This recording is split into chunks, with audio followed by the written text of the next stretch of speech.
नमस्कार। आकाशवाणी से प्रस्तुत है समाचार संध्या।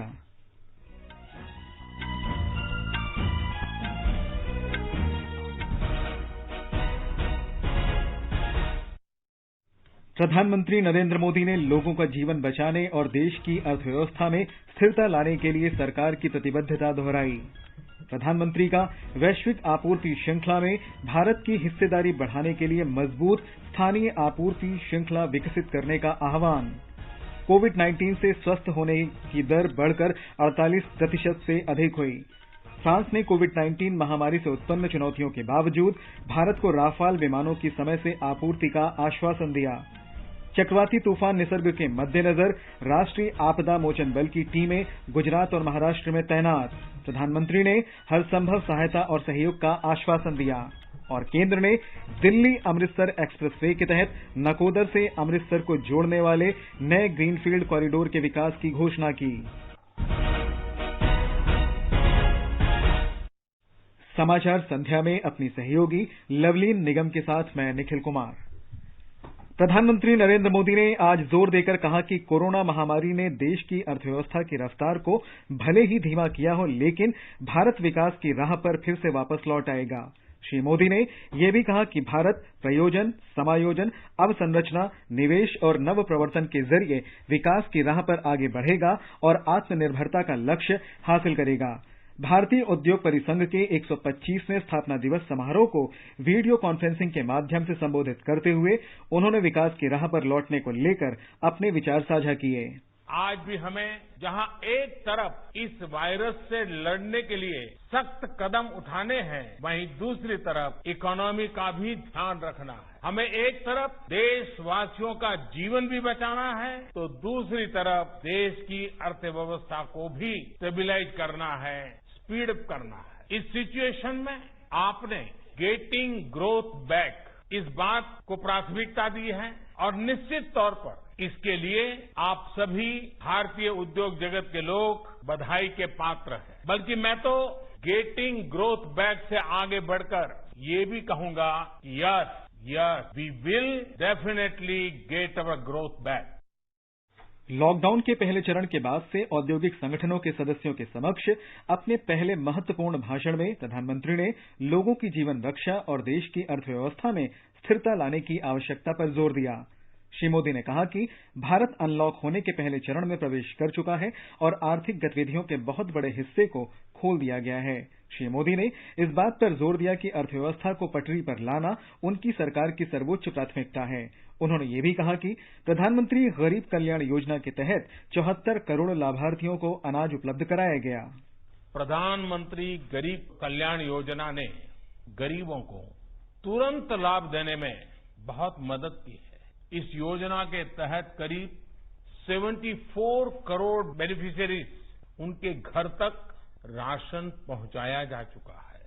प्रवासी श्रमिकों के लिए भी फ्री राशन पहुंचाया जा रहा है। इसके अलावा अभी तक गरीब परिवारों को 53,000 करोड़ रुपीस यानी 53,000 करोड़ रुपए से ज्यादा की फाइनेंशियल असिस्टेंस दी जा चुकी है। महिलाएं हो, दिव्यांग हो, बुजुर्ग हो, श्रमिक हो, हर किसी को इससे लाभ मिला है। श्री मोदी ने कहा कि 8 करोड़ रसोई गैस सिलेंडर बांटे गए और 50 लाख कर्मचारियों का कर्मचारी भविष्य निधि का 24% अंशदान सरकार ने उपलब्ध कराया। प्रधानमंत्री ने कहा कि सरकार ने आयकर के संबंध में कई सुधार किए हैं। कोयला ब्लॉक संबंधी वाणिज्यिक गतिविधियों में भी नीतिगत सुधार हुए हैं। इसके अलावा खनन, अंतरिक्ष और परमाणु अनुसंधान जैसे क्षेत्रों में जो परिवर्तन किए जा रहे हैं, उनकी बड़ी लंबे समय से प्रतीक्षा थी। उन्होंने कहा कि सरकार ने किसानों के अधिकारों को सुनिश्चित करने के लिए जो भी उपाय किए हैं, उनकी कई दशकों से प्रतीक्षा थी। सूक्ष्म, लघु और मध्यम उद्यमों का जिक्र करते हुए प्रधानमंत्री ने कहा कि इस तरह की इकाइयां देश के सकल घरेलू उत्पाद में 30% का योगदान करती हैं और इनका देश की आर्थिक स्थिति पर जबरदस्त असर पड़ता है। उन्होंने कहा कि औद्योगिक इकाइयां बिना किसी बाधा के विकास करती रहें, इसके लिए सरकार ने इन इकाइयों की परिभाषा में चिर प्रतीक्षित बदलाव किए हैं। प्रधानमंत्री ने कहा कि कोरोना महामारी के आज के दौर में भारत से दुनिया की अपेक्षाएं काफी बढ़ गई हैं। उन्होंने कहा कि विश्व के देश भरोसेमंद और विश्वस्त साझेदारों की तलाश कर रहे हैं और भारत में इसकी क्षमता, शक्ति और योग्यता है। प्रधानमंत्री ने देश में मजबूत स्थानीय सप्लाई चेन कायम करने का आग्रह करते हुए विश्व की सप्लाई चेन में भारत का हिस्सा बढ़ाए जाने का आग्रह किया। उन्होंने made in India, made for the world का आह्वान करते हुए देश को आत्मनिर्भर बनाने पर बल दिया। सभी स्टेक होल्डर्स से मैं लगातार संवाद करता हूं और ये सिलसिला आगे भी जारी रहेगा। I request you to come up with a detailed study of every sector, build consensus, develop concept, think big. We will together take up more structural reforms that will change the course of our country. We will together build Atmanirbhar Bharat. प्रधानमंत्री ने ऐसी वस्तुओं के आयात में कटौती का आग्रह भी किया जिनका उत्पादन देश में आसानी से किया जा सकता है। उन्होंने इस बात पर भी जोर दिया कि सरकार को कोरोना महामारी से निपटने के लिए कठोर कदम उठाने पड़े हैं, लेकिन इसके साथ ही देश की अर्थव्यवस्था को मजबूत बनाने के लिए भी प्रयास किए गए हैं। प्रधानमंत्री ने कहा कि उद्योगों के नए प्रयासों से देश में 3 महीने के संक्षिप्त अंतराल में निजी सुरक्षा उपकरण पीपीई के बड़े पैमाने पर उत्पादन में मदद मिली है। श्री मोदी ने उद्योगों को भरोसा दिलाया कि आत्मनिर्भर भारत की साझा परिकल्पना को पूरा करने के लिए सरकार उन्हें पूरी मदद देगी। उद्योग संवर्धन और आंतरिक व्यापार विभाग ने हाल में देश में आमदनी और रोजगार के अवसर बढ़ाने के लिए मेक इन इंडिया पहल के अंतर्गत सरकारी खरीद को बढ़ावा देने के नियमों में बदलाव किए हैं। जहाजरानी, रसायन और उर्वरक मंत्री मनसुख मंडाविया ने आज कहा कि वस्तुओं और सेवाओं के विनिर्माण तथा उत्पादन को बढ़ावा देने के लिए रसायनों और पेट्रो रसायनों की अनिवार्य सरकारी खरीद की व्यवस्था की गई है, जिससे मेक इन इंडिया अभियान को बढ़ावा मिलेगा। भारत दुनिया में सबसे बड़े मोबाइल फोन और इलेक्ट्रॉनिक्स उत्पाद निर्माता के रूप में उभर कर सामने आ रहा है। केंद्रीय इलेक्ट्रॉनिक्स और सूचना प्रौद्योगिकी मंत्री रविशंकर प्रसाद ने देश में इलेक्ट्रॉनिक्स और मोबाइल फोन विनिर्माण इकाइयों की बड़े पैमाने पर स्थापना करने के लिए ऐतिहासिक रूपरेखा की जानकारी दी। उन्होंने उत्पादन से जुड़ी प्रोत्साहन योजना, कलपुर्जों के विनिर्माण की योजना और इलेक्ट्रॉनिक्स विनिर्माण क्षेत्र के विकास की योजना की भी घोषणा की। ऐसा अनुमान है कि इन 3 नई योजनाओं से बड़े पैमाने पर निवेश भारत में आएगा। इसके अलावा इससे मोबाइल फोन और उनके कलपुर्जों का उत्पादन भी बढ़ेगा। 2025 तक भारत में मोबाइल फोन का उत्पादन 10 लाख करोड़ के आसपास पहुंच जाने का अनुमान है। आत्मनिर्भरता और प्रधानमंत्री नरेंद्र मोदी के made in India, made for the world के आह्वान का जिक्र करते हुए श्री प्रसाद ने कहा कि इलेक्ट्रॉनिक्स उत्पादों के विनिर्माण के क्षेत्र में पिछले 6 वर्ष की भारत की प्रगति काफी उत्साहवर्धक है। जब हमारी सरकार 14 में आई थी तो देश का इलेक्ट्रॉनिक मैन्युफैक्चरिंग का प्रोडक्ट था 1,90,366 करोड़। आज 18-19 में ये बढ़कर हो गया है 4,58,006 crore. India's global share in electronic manufacturing has risen from 1.3% in 2012 to 3% in 2018. सूचना प्रौद्योगिकी मंत्री ने कहा कि भारत मोबाइल फोन का उत्पादन करने वाला दुनिया का दूसरा प्रमुख देश बन गया है। आज घोषित प्रोत्साहन योजना से देश में इलेक्ट्रॉनिक वस्तुओं के विनिर्माण के क्षेत्र में व्यापक बदलाव आने की संभावना है। देश में कोविड-19 से ठीक होने की दर 48.07% हो गई है। स्वास्थ्य परिवार कल्याण मंत्रालय के अधिकारी ने आज नई दिल्ली में बताया कि अब तक 95,527 रोगी ठीक हो गए हैं। इस दर में निरंतर सुधार हो रहा है। मैं आप लोगों की दृष्टि में लाना चाहूंगा कि देश का रिकवरी रेट कंटिन्यूसली इंप्रूव कर रहा है। कल की तारीख में भी देखें तो 3,708 people they have got recovered और उसके साथ ही देखें कि टोटल हमारा रिकवरी नंबर जो है वो बढ़कर 95,527 पेशेंट्स हो चुका है। 15 अप्रैल में अगर देश का रिकवरी रेट करीब 11.42% था, 3 मई तक बढ़कर वह 26.59% हुआ। 18 मई को वही बढ़कर 38.29% और आज बढ़कर 48.07% हो चुका है। स्वास्थ्य मंत्रालय के अधिकारी ने बताया कि भारत में कोविड-19 रोगियों की संख्या बढ़ रही है, लेकिन विश्व के अन्य देशों की तुलना में ये संख्या कम है और मृत्यु भी कम हो रही है। विश्व के 14 प्रमुख देशों में भारत की तुलना में रोगियों की संख्या 22.5% अधिक है और कोविड-19 से 55.2% ज्यादा रोगियों की मृत्यु हुई है। अधिकारी ने बताया कि निगरानी, संक्रमित लोगों के संपर्क में आए व्यक्तियों की पहचान करने, आइसोलेशन और समय से क्लिनिकल प्रबंधन के कारण देश में मृत्यु दर घटी है। 15 अप्रैल को मृत्यु दर 3.30% थी और अब ये 2.82% है, जो विश्व के अन्य देशों की तुलना में सबसे कम है। वैश्विक मृत्यु दर 6.13% है।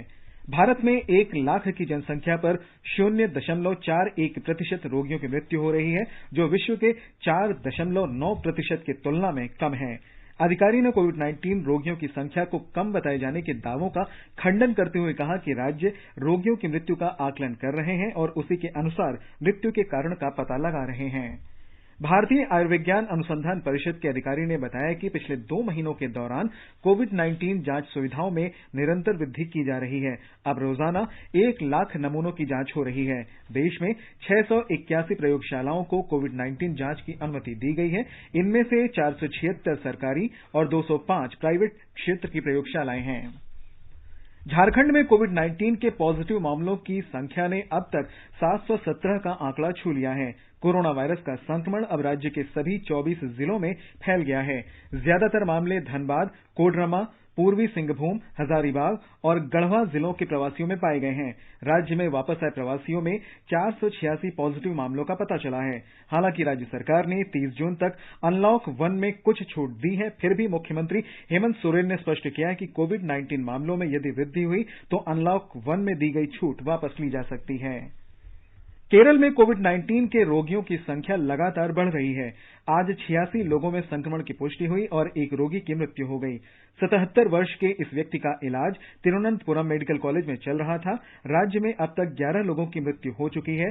774 रोगियों का इलाज चल रहा है। राजस्थान में लॉकडाउन खुलने के पहले चरण के तहत राज्य में परिवहन सुविधाएं धीरे धीरे बढ़ रही हैं।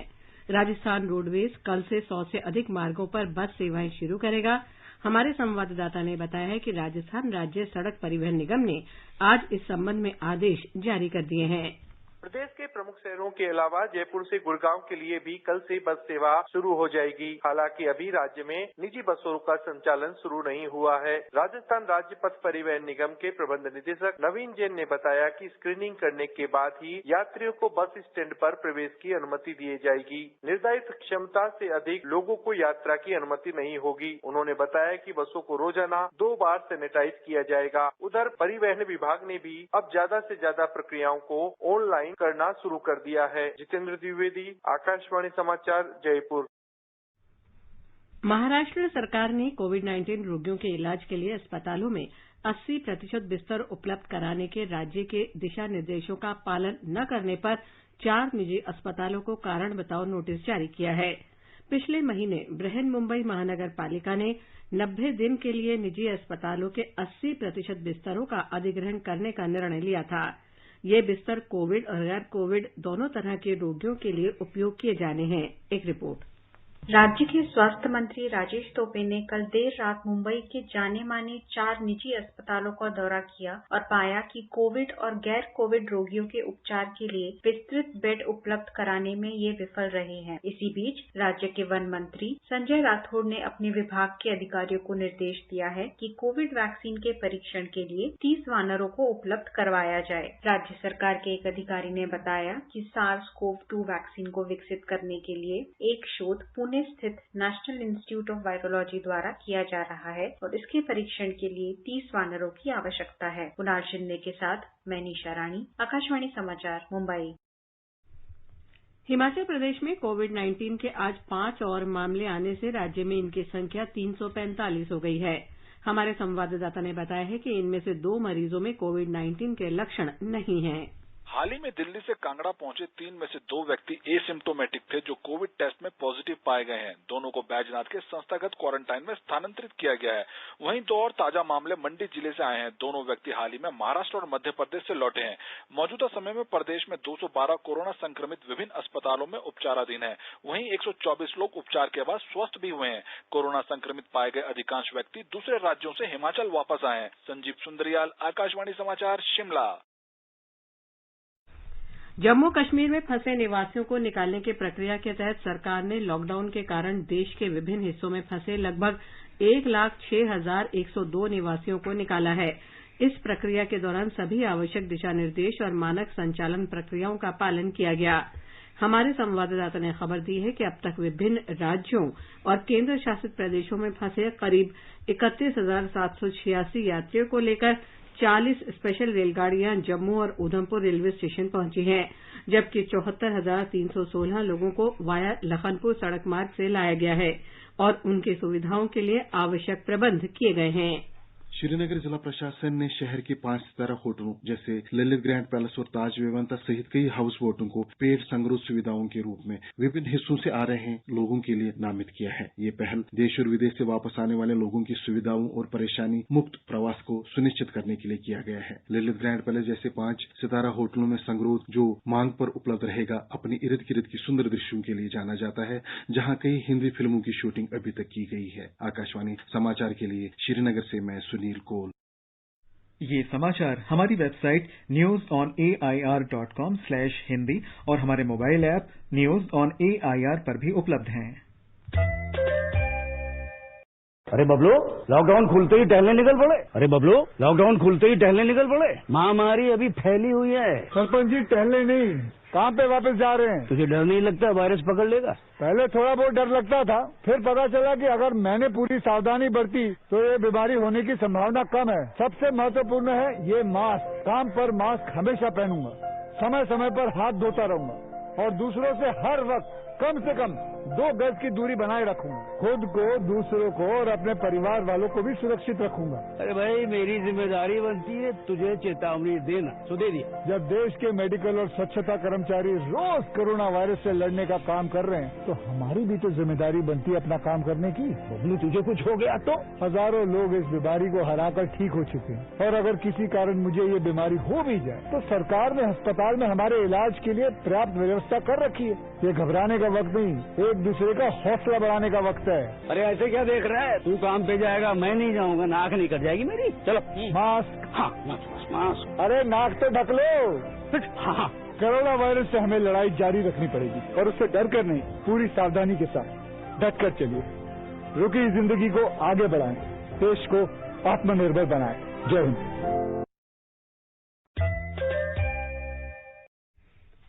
ये आकाशवाणी है। आगे बढ़ने से पहले मुख्य समाचारों पर एक नजर।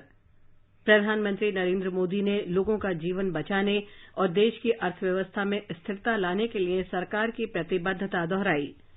प्रधानमंत्री का वैश्विक आपूर्ति श्रृंखला में भारत की हिस्सेदारी बढ़ाने के लिए मजबूत स्थानीय आपूर्ति श्रृंखला विकसित करने का आह्वान। कोविड-19 से स्वस्थ होने की दर बढ़कर 48% से अधिक हुई। फ्रांस ने कोविड-19 महामारी से उत्पन्न चुनौतियों के बावजूद भारत को राफाल विमानों की समय से आपूर्ति कराने की प्रतिबद्धता दोहराई। चक्रवाती तूफान निसर्ग के मद्देनजर राष्ट्रीय आपदा मोचन बल की टीमें गुजरात और महाराष्ट्र में तैनात। प्रधानमंत्री ने हर संभव सहायता और सहयोग का आश्वासन दिया। और केंद्र ने दिल्ली अमृतसर एक्सप्रेस वे के तहत नकोदर से अमृतसर शहर को जोड़ने वाले नए ग्रीनफील्ड कॉरिडोर के विकास की घोषणा की। फ्रांस ने कोविड-19 महामारी से उत्पन्न चुनौतियों के बावजूद भारत को राफाल विमानों की समय से आपूर्ति करने की प्रतिबद्धता फिर से दोहराई है।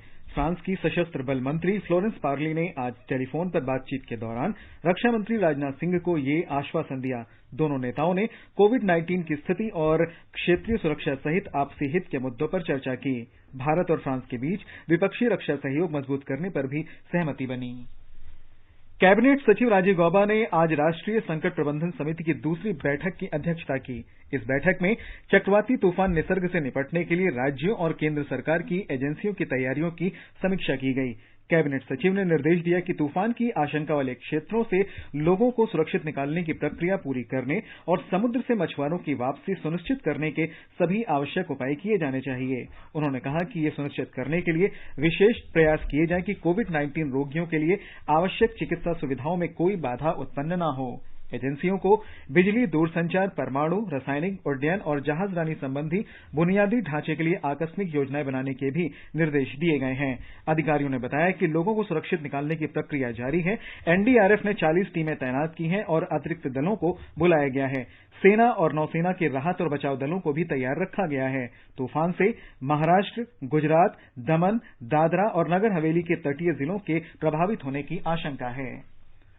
चक्रवाती तूफान निसर्ग के मद्देनजर किसी भी तरह की मानवीय सहायता और आपदा राहत के लिए नौसेना को सतर्क किया गया है। नौसेना की टीम किसी भी आकस्मिक स्थिति से निपटने के लिए तैयार है। निसर्ग तूफान अरब सागर में सक्रिय है। नौसेना की पश्चिमी कमान ने अत्यधिक बारिश की स्थिति में बचाव और बाढ़ राहत के लिए पर्याप्त संसाधन जुटा लिए हैं। प्रधानमंत्री नरेंद्र मोदी ने महाराष्ट्र के मुख्यमंत्री उद्धव ठाकरे, गुजरात के मुख्यमंत्री विजय रूपाणी, दमन दीव, दादरा और नगर हवेली के प्रशासक प्रफुल्ल के पटेल से चक्रवाती तूफान निसर्ग की स्थिति के बारे में चर्चा की। उन्होंने केंद्र की हर संभव सहायता और मार्गदर्शन का आश्वासन दिया। केंद्र ने नकोदर से अमृतसर शहर को जोड़ने के लिए नए ग्रीनफील्ड कॉरिडोर के विकास की घोषणा की है। ये दिल्ली अमृतसर एक्सप्रेस वे का हिस्सा होगा और सुल्तानपुर लोधी, गोइंदवाल साहिब तथा खडूर साहिब से होकर गुजरेगा। सड़क परिवहन और राजमार्ग मंत्री नितिन गडकरी ने कहा कि अमृतसर से गुरदासपुर तक की सड़क को भी पूरी तरह से सिग्नल फ्री किया जाएगा। इसके साथ ही नकोदर से अमृतसर या करतारपुर के रास्ते गुरदासपुर जाने का विकल्प उपलब्ध हो जाएगा। ये ग्रीनफील्ड गलियारा अमृतसर के लिए न सिर्फ सबसे छोटा और वैकल्पिक एक्सप्रेस वे होगा, बल्कि सुल्तानपुर लोधी, गोइंदवाला साहिब और खडूर साहिब जैसे अन्य धार्मिक केंद्रों को भी जोड़ेगा। इसके हाल ही में विकसित किए गए डेरा बाबा नानक और करतारपुर साहिब अंतर्राष्ट्रीय राजमार्गों को भी जोड़ा जाएगा। ये परियोजना पूरी होने पर अमृतसर से दिल्ली हवाई अड्डे पहुंचने में सिर्फ 4 घंटे लगेंगे। मोदी सरकार ने अपने दूसरे कार्यकाल का 1 वर्ष पूरा कर लिया है। सरकार ने कृषि क्षेत्र किसानों के कल्याण को हमेशा प्राथमिकता दी है। केंद्रीय मंत्रिमंडल की पहली बैठक में मोदी सरकार ने पिछले वर्ष 1 जून से सभी किसान परिवारों को प्रधानमंत्री किसान सम्मान निधि पीएम किसान योजना के दायरे में लाने का फैसला किया। पूर्णबंदी के दौरान पीएम किसान योजना के तहत अब तक कुल 9 करोड़ 67 लाख किसान लाभान्वित हुए हैं और 19,350 करोड़ रुपए की राशि किसानों के खाते में डाली गई। 60 वर्ष की आयु वाले पात्र लघु और सीमांत किसानों को 3,000 रुपए की पेंशन सुनिश्चित करने के लिए पिछले वर्ष 12 सितंबर को प्रधानमंत्री किसान मानधन योजना की शुरुआत की गई। वहीं 415 नए मंडियों को राष्ट्रीय कृषि बाजार ई-नेम प्लेटफॉर्म से जोड़ा गया। इसके साथ ही अब 18 राज्यों और 3 केंद्र शासित प्रदेशों की 1000 मंडियां इस प्लेटफॉर्म से जुड़ चुकी हैं। इसके अलावा कृषि मंत्रालय द्वारा किसान रथ मोबाइल ऐप की भी शुरुआत की गई, जो किसानों और व्यापारियों को कृषि उत्पादों को एक जगह से दूसरे जगह ले जाने में परिवहन की सही प्रणाली का पता लगाने में मदद करेगा। सरकार ने आत्मनिर्भर भारत अभियान के तहत किसानों के लिए फार्म गेट अवसंरचना के लिए 1 लाख करोड़ रुपए की कृषि अवसंरचना कोष की घोषणा की है। आनंद कुमार, आकाशवाणी समाचार, दिल्ली। लॉकडाउन के दौरान अनेक लोग अपने अपने घरों से दूर फंस गए थे। इस संकट की घड़ी में केंद्र और राज्य सरकारें ऐसे लोगों की मदद के लिए आगे आईं। हमारे संवाददाता ने खबर दी है कि प्रधानमंत्री कार्यालय ने किस तरह से कानपुर के एक ऐसे दुखी और परेशान पिता की मदद की जिसकी बेटियां गुड़गांव में फंस गई थीं। कानपुर के रहने वाले चार्टर्ड अकाउंटेंट राजकुमार मांगलिक को अभी भी 28 मार्च की वो तारीख याद है जब लॉकडाउन में अपनी बेटियों के गुड़गांव में फंसे होने की वजह से परेशान होकर उन्होंने मदद के लिए प्रधानमंत्री कार्यालय को ऑनलाइन अपनी समस्या लिख भेजी और कुछ ही दिनों के भीतर उनके पास जवाब भी आ गया। अपनी समस्या का समाधान इतनी जल्दी पाने के बाद राजकुमार सरकार की इस त्वरित कार्रवाई के मुरीद हो गए हैं। राजकुमार जैसे हजारों लोग हैं जिनकी समस्या का लॉकडाउन के दौरान तुरंत समाधान हुआ और वो इसके लिए सरकार का शुक्रिया अदा करना नहीं भूलते। सुशील चंद्र तिवारी, आकाशवाणी समाचार, लखनऊ। आकाशवाणी पर विशेषज्ञों की सलाह के अंतर्गत कोविड-19 के बारे में प्रमुख चिकित्सा विशेषज्ञों की राय प्रसारित की जाती है। इसी श्रृंखला में आकाशवाणी समाचार से बातचीत में लोकनायक जयप्रकाश नारायण अस्पताल दिल्ली के डॉक्टर नरेश गुप्ता ने लोगों को स्वच्छता तथा परस्पर सामाजिक दूरी बनाए रखने को कहा है। अगर इंसान को एक्सपोजर है उस इंसान के साथ जिसको कि कोरोना वायरस देखा या भुगता है तो उसका कोरोना वायरस होने का चांस है। कॉमन कोल्ड और कोरोना वायरस इन्फेक्शन दोनों की दोनों आमतौर से अपने आप ही सेटल कर जाते। 80% में तो ऐसी भी तकलीफ नहीं करते हैं या इतनी हल्की करते हैं कि लोग घर पे ही ठीक हो जाते हैं। 10-15% में उनको अस्पताल जाके कुछ दवाई दी जाती है और वो सेटल हो जाते हैं। 5% या उससे कम वाले हैं जो कि दाखिल होना पड़ता है। तो फर्क आप नहीं कर पाएंगे, सेटल आप हो जाएंगे। सरकार ने एक समाचार पत्र की इस खबर का खंडन किया है कि 50 से 60 दिन तक लगातार सैनिटाइजर के प्रयोग से हानिकारक त्वचा रोग और कैंसर हो सकता है। पत्र सूचना कार्यालय ने ट्विटर पर स्पष्ट किया कि हैंड सैनिटाइजर से मनुष्य को कोई नुकसान नहीं होता है। यह भी कहा गया है कि कोविड-19 से सुरक्षा के लिए 70% अल्कोहल युक्त हैंड सैनिटाइजर की सलाह दी जाती है। असम के बराक घाटी में भारी बारिश से हुए भूस्खलन से 21 लोगों की मौत हो गई और रेल सेवाएं बाधित हुईं। हैलाकांडी जिले में 3 स्थानों पर हुए भूस्खलन में 8 लोग मारे गए, जबकि कछार जिले के जायापुर में 7 लोगों की मौत हो गई। करीमगंज जिले के कालीगंज से भी 6 लोगों के मारे जाने की खबर है। और अब एक नजर कल के मौसम पर। राष्ट्रीय राजधानी दिल्ली में सामान्य रूप से बादल छाए रहने और गरज के साथ हल्की वर्षा का अनुमान है। अधिकतम तापमान 37 डिग्री और न्यूनतम 24 डिग्री सेल्सियस रहेगा। मुंबई में भी सामान्य रूप से बादल छाए रहेंगे और मूसलाधार बारिश की संभावना है। चेन्नई में सामान्य रूप से बादल छाए रहेंगे, गरज के साथ हल्की वर्षा हो सकती है। उधर कोलकाता में आंशिक रूप से बादल छाए रहेंगे। देश के उत्तरी भागों में केंद्र शासित प्रदेश जम्मू कश्मीर के जम्मू में अधिकतम तापमान 35 डिग्री और न्यूनतम 22 डिग्री सेल्सियस रहने की आशा है। गिलगित में तापमान 16 से 27 डिग्री सेल्सियस के बीच रहने का अनुमान है। सामान्य रूप से बादल छाए रहेंगे। मुजफ्फराबाद में आंशिक रूप से बादल छाए रहेंगे। दोपहर, शाम और रात को आंधी और गरज के साथ बारिश हो सकती है। देश में इस वर्ष मानसून सामान्य रहेगा। जुलाई से सितंबर के दौरान दक्षिण पश्चिम मानसून की वर्षा के दूसरे अनुमान के बारे में पृथ्वी विज्ञान मंत्रालय में सचिव डॉक्टर एम राजीवन ने कहा है कि अच्छे मानसून के लिए स्थिति अधिक अनुकूल हो रही है।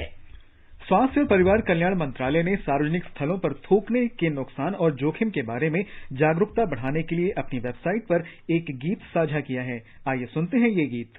थोड़ा तो सोचो भाई, कोरोना रोको, यही है मोटो, ओपन में कोई थूके नहीं। गुटखा चबाई के जो कहीं भी तू थूकेगा तो तेरी वजह से छोटे बहुत सांस रुकेगा। कोरोना बस सब फैलेगा, समाज दुख झेलेगा। तू करेगा मजे पर कोरोना हमको पेलेगा। बोलना ये बुरी आदत तूने काहे पाली है, मौत के घाट तुझे ये लेके जाने वाली है। बिन बताए आएगी दम तेरा तोड़ने, कर इस पे गौर और ये आदत अब छोड़ दे। मुंह नहीं दिमाग से कर तू विचार, तेरे थूकने से हो सकते कितने बीमार।